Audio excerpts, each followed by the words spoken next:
รหลวงเวียงจันทน์สปป.ลาวกลายเป็นศูนย์กลางทางด้านการเชื่อมจอดระหว่างเส้นทางรถไฟจีนลาวเส้นทางรถไฟเวียดนามลาวเส้นทางรถไฟไทยลาวจีนเส้นทางรถไฟลาวจีนสืบต่อขับเคลื่อนการเชื่อมโยงเชื่อมจอดในภาคพื้นให้ยกระดับขึ้นทูตลาวประจำจีนการพัวพันหัวมือลาวจีน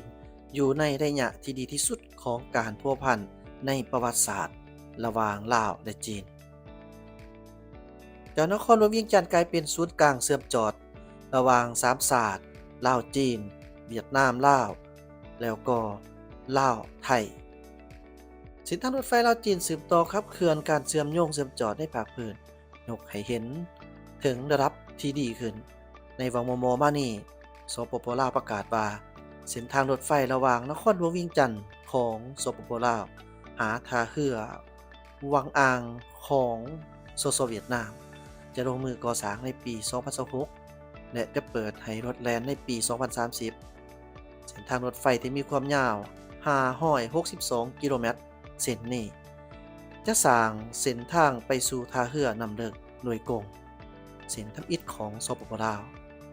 การเร่งรัดจัดตั้งปฏิบัติโครงการเส้นทางรถไฟลาวเวียดนาม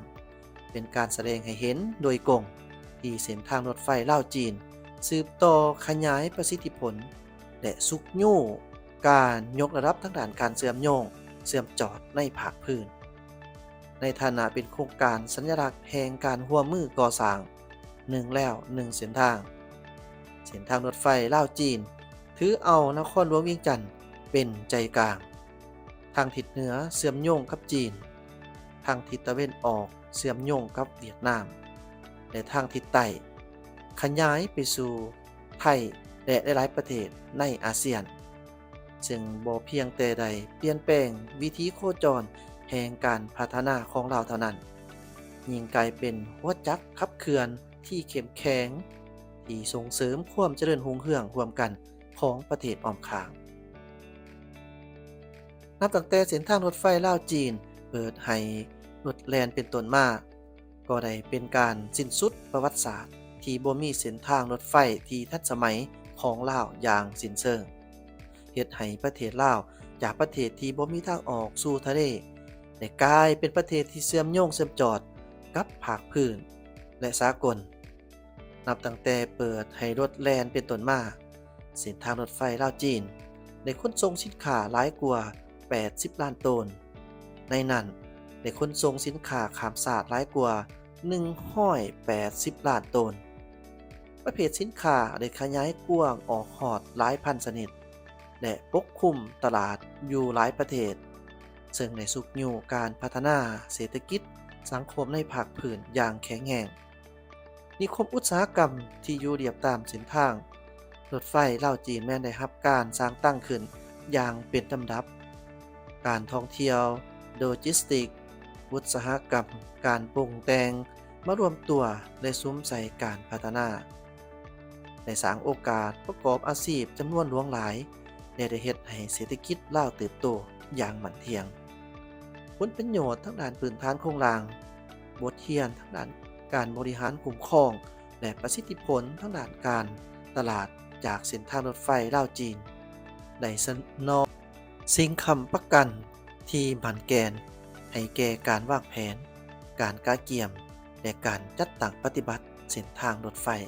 ลาวเวียดนามเฮ็ดให้วิสัยทัศน์ของลาวที่ต้องการสร้างเส้นทางร่วมขนส่งทางบกและทางทะเลได้กลายเป็นวิธีทางที่อาจเป็นไปได้โดยถือเอานครหลวงเวียงจันทน์เป็นจุดคบกันเส้นทางรถไฟลาวจีนเส้นทางรถไฟลาวเวียดนามเส้นทางรถไฟลาวไทยที่จะลงและเส้นทางรถไฟลาวเวียดนามที่จะลงมือก่อสร้างในไวๆนี้กลายเป็นการช่วยสู้ยู่หนุนระหว่างทางทะเลและทางบกประสิทธิผลทางด้านเศรษฐกิจได้เพิ่มขึ้น6 เท่าเว้าสำหรับประเทศลาวแล้วทางทิศเหนือเชื่อมโยงกับตลาดจีนทางทิศตะวันออกเชื่อมโยงกับท่าเรือนำเลิกเวียดนามคุณค่าทางด้านเศรษฐกิจทางผ่าน ได้รับการปลดปล่อยออกมาอย่างหอบด้านเว้าสำหรับเวียดนามแล้วถ้าเฮือวองอางอาศัยเส้นทางรถไฟเน่งเข้าสู่ทางบกพื้นที่ด้านแรงสินค้าได้ขยายกว้างออกอย่างจะแจ้งสิ่งนี้สุกยู่ให้การค้าขามชายแดนและการหัวมือทั้งด้านอุตสาหกรรมสืบต่อเพิ่มขึ้น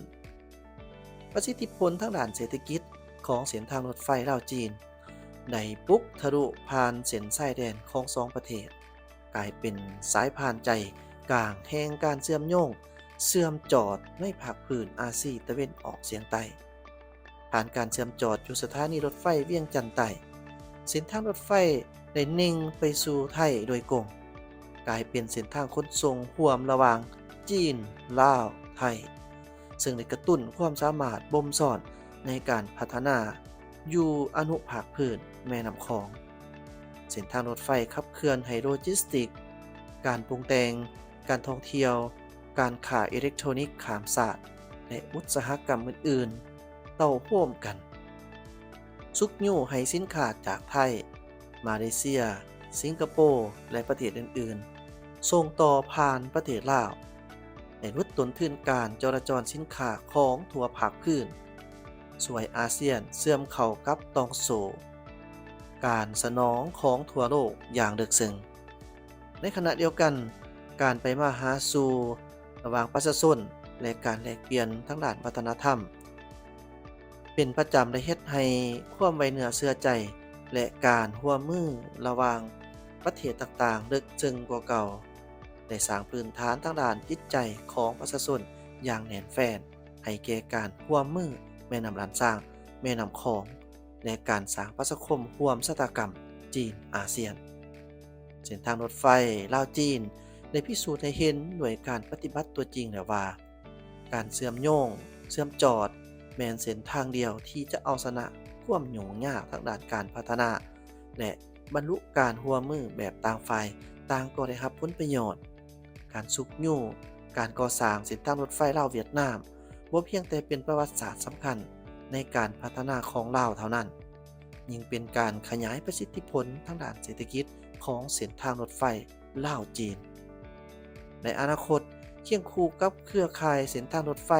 ผ่านอาซีได้สมบูรณ์ขึ้นเทื่อละก้าวเส้นทางสายไหมเด็กกาเส้นนี้จะสืบต่อปลดปล่อยพลังขับเคลื่อนต่อไปจีนและประเทศในอาเซียนยอมจะบรรลุการร่วมกันพัฒนาที่มีคุณภาพสูงขึ้นกว่าเก่าในการเชื่อมจอดเชื่อมโยงเฮ็ดให้การพัฒนาสร้างผลประโยชน์ให้แก่ประชาชนที่หลายกว่าเก่าแน่นอนเส้นทางรถไฟนครหลวงเวียงจันทน์จะกลายเป็นจุดใจกลางที่มีการเชื่อมจอดกันระหว่างจีนลาวเวียดนามลาวไทยลาวและไปจีนเพื่อเป็นการเน้นหนักตื่มเกี่ยวกับการพัวพันมิตรภาพระหว่างลาวและจีนจีนลาวทูตลาวประจำจีน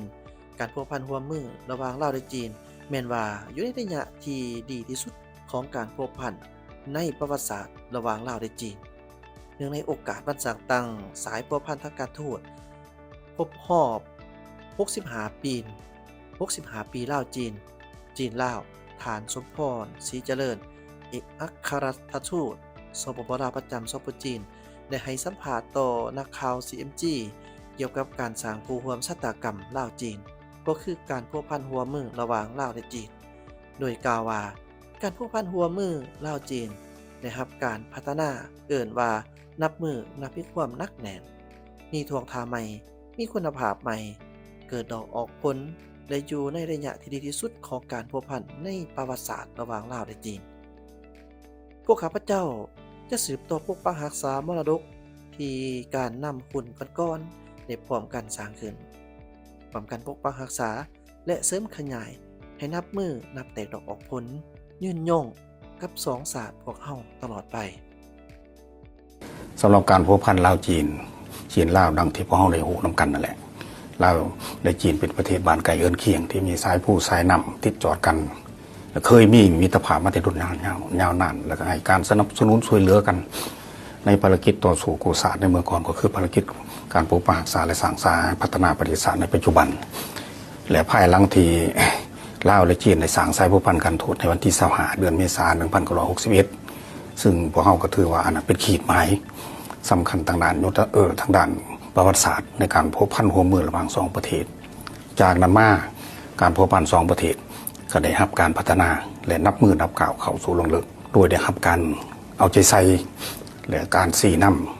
นำพาทางด้านยุทธศาสตร์ของการนำสูงสุดของสองประเทศเห็นในการพบพันหัวมือระหว่างลาวจีนได้รับการพัฒนานับมือนับว่ามีความนักแน่นมีทวงทาใหม่มีคุณภาพใหม่เกิดดอกออกผลและอยู่ในระยะที่ดีที่สุดของการพบพันในประวัติศาสตร์ระหว่างลาวและจีนการสร้างคู่ร่วมสัตกรรมลาวจีนซึ่งการนำสูงสุดของสองภาคสองรัฐได้ลงนามร่วมกันก็เป็นขีดหมายประวัติศาสตร์ที่สำคัญที่สุดที่เป็นพื้นฐานให้แก่การสืบต่อการพัวพันหัวมือระหว่างสองภาคสองรัฐของเราและข้าพเจ้าก็หวังว่าการพัวพันหัวมือทั้งสองฝ่ายโดยการเอาใจใส่สี่นำพาทางด้านยุทธศาสตร์ของการนำสูงสุดของสองประเทศและการเข้าร่วมอย่างกว้างขวางของประชาชนสังคมต่างๆของสองประเทศการพัวพันหัวมือของลาวและมิตรภาพที่เป็นมูลเสือเป็นมรดกอันล้ำค่าที่พระองค์พร้อมกันปกปักรักษาทนุถนอมมา60 กว่าปีแล้วจะนับมือนับเบ่งบานนับมือนับสร้างความประทับใจสร้างความหักความแพงก็คือว่าให้แก่ประชาชนสองศาสตร์ของเราการเยี่ยมยามของท่านเฉลิมชัยกรมศิษย์กรรมการกรมการเมืองห้องนายกรัฐมนตรีทั้งเป็นผู้ประจำการและก็ได้พบปะกับการนำสูงสุดคือประธานสีจิ้งผิงและก็พบปะเหตุเบียกับภาคส่วนเกี่ยวของจีนแล้วมันแสดงให้เห็นถึงว่าการพัวพันลาวจีนมันได้เข้าสู่ลงลึกนับมือนับสนิทแน่นกลไกในการทรงผู้ต่างหนาพิเศษ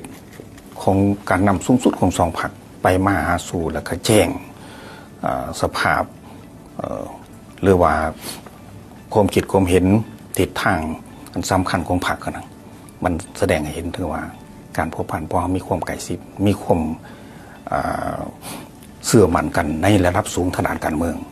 เพราะว่าก่อนหน้านี้สายสีจิ้งผิงก็ได้แต่งตั้งสายเลียวหายซิงหัวหน้าคณะพัวพันต่างประเทศศูนย์กลางพรรคก็ไปเวียงจันทร์ก็ได้เข้าพบกับสายเลขาธิการใหญ่ประธานประเทศการนำจำนวนหนึ่งสันอันนี้เป็นกลไกอันหนึ่งแล้วพอเขาคิดว่ากลไกอันนี้เป็นมีประโยชน์หลายและมีลักษณะพิเศษสำหรับพ่อจะได้สืบต่อเป็นอาสัน